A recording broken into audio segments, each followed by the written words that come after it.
So part of the reason I really love Chaucer is because the writing is mischievous and ambiguous. And so in the project I'm working on right now, I'm exploring mercantile mischief, so hijinks that medieval merchants get involved in.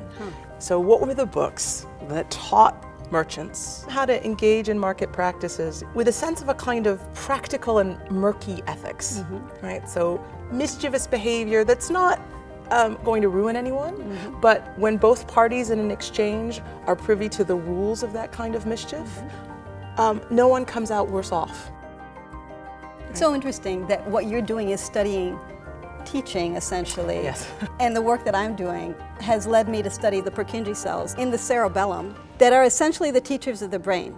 Right? So many of the cells in the brain communicate by sitting there, being silent, waiting for a signal from someone else saying, go, go, go. The Purkinje cells are going all the time and telling the next cells, stop, stop, stop. When their target cells are behaving properly, like a good teacher, they shut up. But when their target cells start making a mistake, like a good teacher, that's when they move in and advise and teach. And so I didn't know when I started out that I was going to end up studying the teachers of the brain.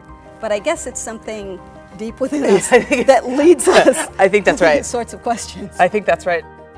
Well, I mean, that's the whole point of thinking, exploration, analysis, right?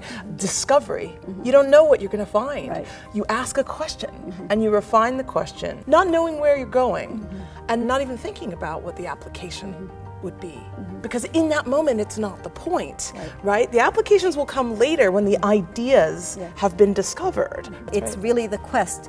It's the movement. It's the movement. And that's what I study, is the movement of charge. Those are currents.